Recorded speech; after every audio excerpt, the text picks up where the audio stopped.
Well, hello. I am Dr. Anthony Edwards, and I'm the instructor for higher education leadership.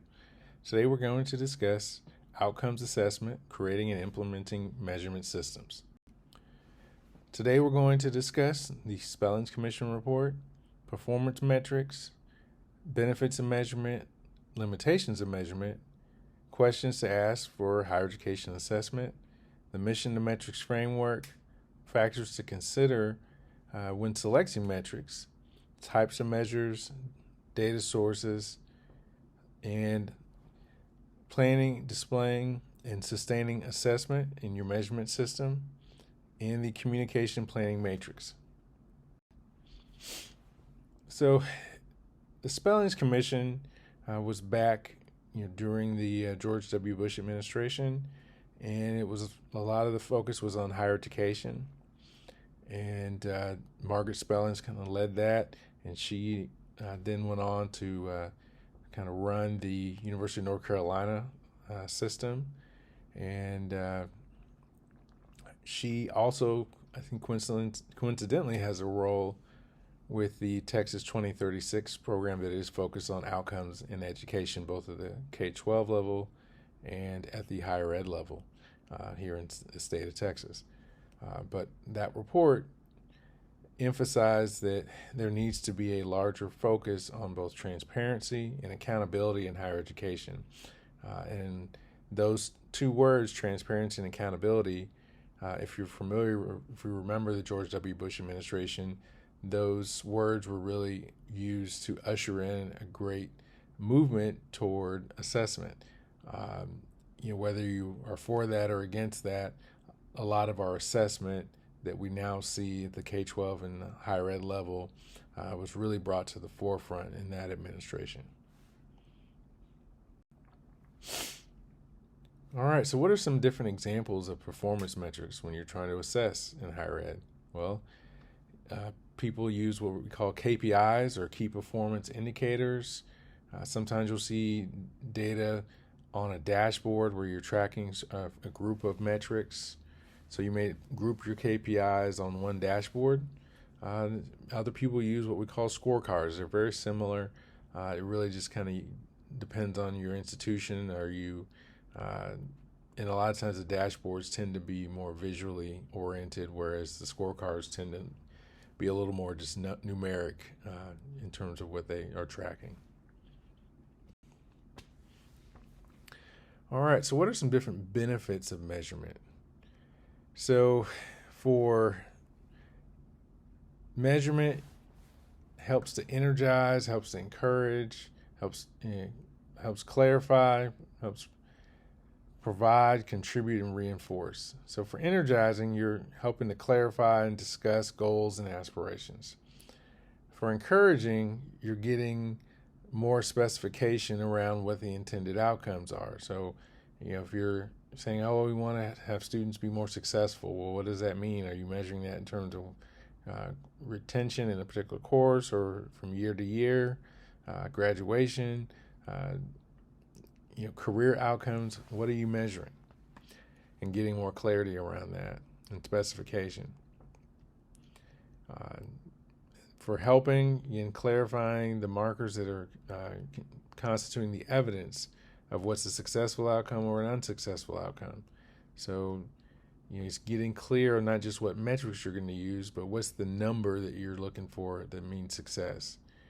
For providing, we're looking at the basis for tracking performance over time and offering comparisons to peers and other leading organizations. So, a lot of universities and colleges have what we call peer and aspirant institutions. Peers are, in a sense, like you, but aspirant are ones you're trying to get to be alike. And you can track metrics for both of these groups and see how you compare when it comes to graduation rates or, job placement rates, any number of variables. Contributing, here you're contributing to the development of a predictive model. So what we're really trying to get to is figuring out how can we predict student success or some other outcome. So what are the different variables that drive the outcome? And then figuring out what factors upstream lead to the downstream outcome. So If we're looking at graduation, is it advising? Is it financial aid? Is it scholarships? Is it the type of instruction that they receive? Is it career services? What are the different pieces? Is it their entrance exam scores? Is it a grade in a certain course? So these are all things to think about. All right, so reinforcing.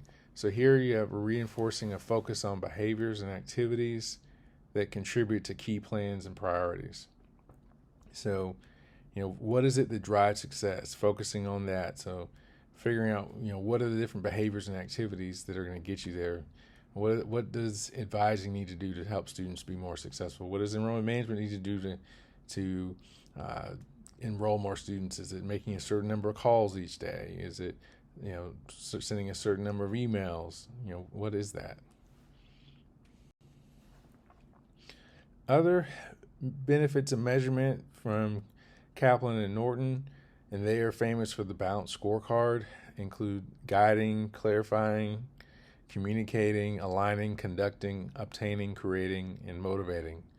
So it involves guiding the leadership strategy, from the overall perspective, clarifying, gaining consensus, getting agreement about the strategic direction and the vision, communicating and connecting the different strategic objectives and measures throughout the organization.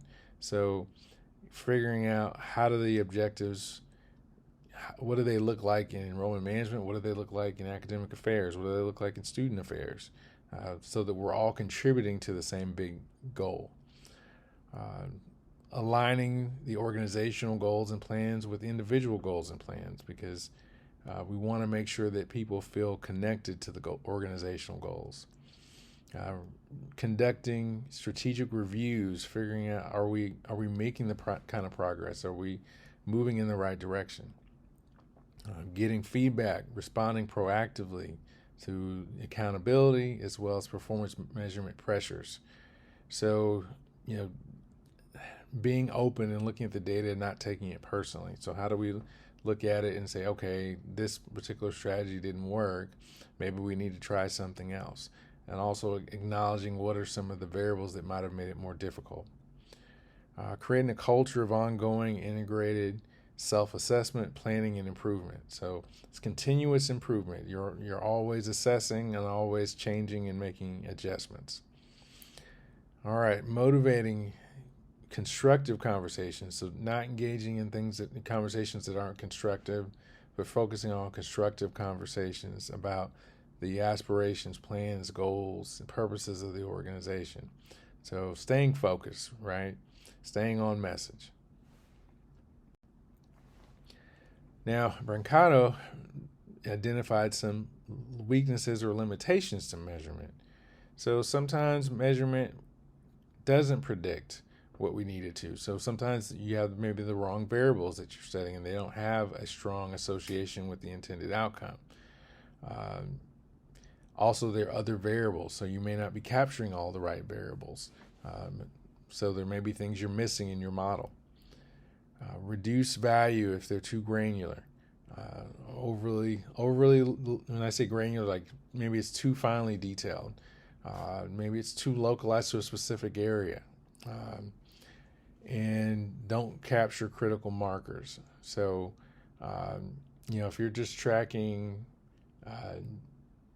applications, there may be parts of the institution that don't really have much to do with the number of applications you receive, so you have to be careful about the right metrics you use. Difficult to define and assess some different contributing factors. So, some things are difficult. So, when you say, well, student success, well, we want to improve student success. Well, what does that mean? Figuring out, okay, well, we want, even if we want to say we want to improve student persistence, well, what is persistence? Is it course persistence? Is it program persistence? Is it graduation? What is it? And sometimes that can be difficult, or if we want to say sense of belonging, which is a really popular thing to study in higher ed. And that leads to the next topic. Qualitative analysis might be better at assessing certain metrics than quantitative analysis. So you can kind of get a sense of student belonging from enrollment or dropout rates, but qualitative analysis is more likely to give you the information that you need to better understand whether students have a sense of belonging. So, limitations sometimes to quantitative measures. All right. So as you're trying to figure out what to assess and if is it effective, here's some questions to help guide you. So what are you trying to accomplish? Where are you trying to go? What's your task, your charge you've been given, or what's your strategic goal? How are you going to evaluate your progress? So, what measures are going to show whether or not you're making progress? If if your goal is to increase enrollment, what measures along the way? Yes, you can look at enrollment, but are there certain measures? 4 disciplines of execution talks about lead measures and lag measures. What are your lead measures that lead you to the lag measure of enrollment? How effective, or successful are we in our efforts? So, is what you're doing working, or is it not working? How are you going to use this knowledge to improve what you do? How's it going to move you closer to the vision, aspirations, the goal? So, again, what changes do you need to make? Does that data tell you how you can improve? How do you get to where you're trying to go? Okay, so the authors provide a framework. Think about how you move from your strategic mission, your strategic plan, which we've studied earlier, to outcomes, assessment, and metrics. So it's a mission and metrics framework. First step involves clarifying the focus of assessment. So what's your focus? What are you trying to assess? And choosing the right metrics. So a lot of the challenge can be you've already figured out what you want to assess, but your metrics are wrong. That can be a problem. Collecting and organizing the information. So once you've selected your metrics, you got to collect your data. And usually there's a lot of it, so you got to keep it organized. And how are you going to communicate that to other people? How are you going to display it, share it, and use it? That's might be the most important piece of it, because in higher ed there's so much data. How are you going to communicate it, share it, and use that data to make better decisions? So other factors you need to think about when you're trying to select which metrics to use: is it valid? Does it measure what you're trying to study? Is it reliable? Is it something that it's a steady indicator of where you're trying to go? Is the information useful? I mean, if it doesn't help you, it might be important information, but if it doesn't help you, it's just data, and you might be better off leaving it out. Is it strategic? Is it about moving you forward to where you're trying to go? Is it something that's trackable over time? And is it aligned? So if you're in a unit, are your unit metrics aligned with the organizational metrics?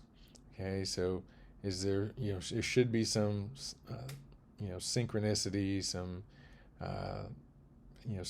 similar measures that are being used. Is it appropriate for what you're trying to do? Is it, it might, again, be a piece of information, but is it maybe appropriate for the audience that you're trying to communicate the data to?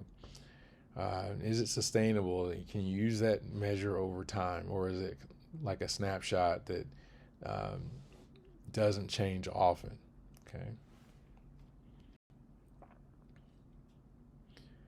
All right, so what are some different kinds of measures that you can study? Well, there's activity measures, like how many phone calls did I make? How many emails did I send today to prospective students? How many advising appointments did I have today? How many have I scheduled for the week? Professional standards measures. So, you might be in an organization or a department, I think of like nursing, social work, business, that might have some program accreditation measures. So they might be looking at number of graduates or number of placements, things like that. benefit and satisfaction members. So there's employee satisfaction measures, student satisfaction measures. Um, so, there's like the National Study for Student Engagement, or NSSE. That's one, but there are several others. Same for employee measures. Impact measures. So, those tend to be more of your endpoint, graduation, enrollment, um, grades, things that tend to be more, one point in time till the next point in time, but not something that you can track on a weekly or monthly or daily basis. So where are you going to find this information? Well, it could be stored in different archives. You might have a student information system, or SIS. You might have a data dashboard systems where you can access some of this data. That's archival information. There's also observational data. So, you might be able to observe the way, instruction happens in a classroom, or, a certain number of professors using high impact educational practices, or, certain types of practices happening in academic advising appointments, things like that. Solicited information. So maybe you have to go get this information. Maybe you have to do a survey.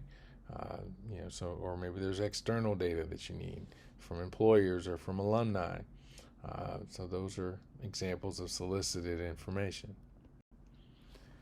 All right. So as you're building your measurement system or utilizing the measurement system at your institution, things you need to think about are really center around displaying the results. So, not everybody's a data person. Some people don't like numbers, don't like math. Some people are just busy. And so the clearer you make your case, the easier it is for them to interpret the data and make a decision. How are you going to share it? Are you going to share it via email? Are you going to share it in a committee meeting? Are you going to have a one-on-one with the supervisor or with some influencer? How are you going to share that information? And are you going to have a video? Are you going to have an event and give a speech and include the numbers? And then how do you sustain this system? You can have great charts and graphs, but if they're so labor intensive that you can't get them consistently, and if somebody leaves the unit or the organization, no longer have the ability to create those reports, that's not sustainable. So think about that. All right. So again, as you are thinking about assessment, you got to think about how you communicate the results. All right. So again, what are you hoping to accomplish? Are you with that data? Are you trying to convince people to adopt a certain behavior? Are you trying to increase morale? Are you trying to increase the revenue for the institution? Enrollment numbers? What is it?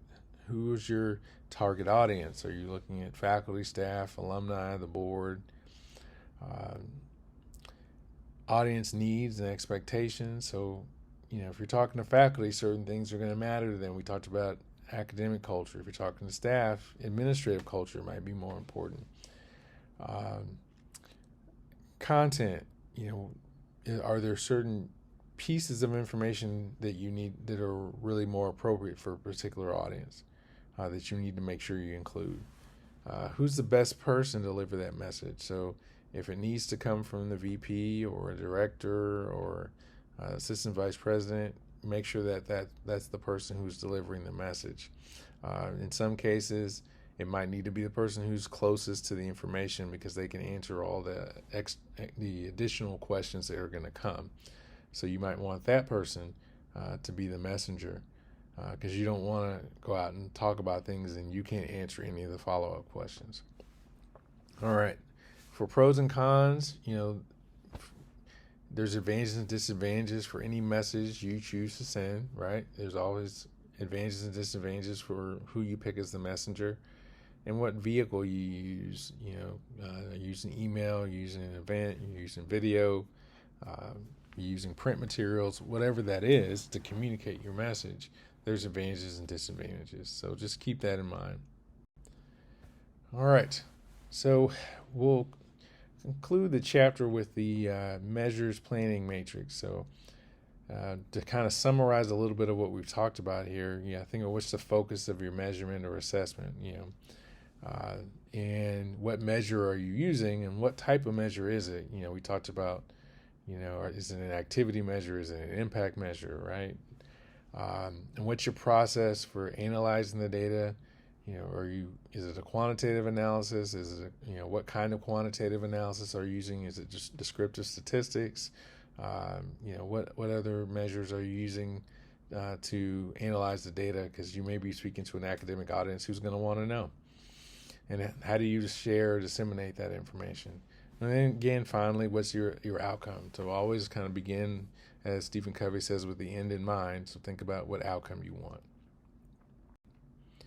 Okay, so we've discussed in this presentation the Spellings Commission report, performance metrics, benefits of measurement, limitations of measurement, higher ed assessment questions, the mission to metrics framework, factors to consider when selecting different metrics, different types of measures, various data sources, planning, displaying, and sustaining assessment in your measurement system, and the communication planning matrix. So hope you've enjoyed this presentation. You found it helpful. If you did, please like and subscribe, share the video with other people who you think might find it helpful, and we'll see you in the next episode. Bye.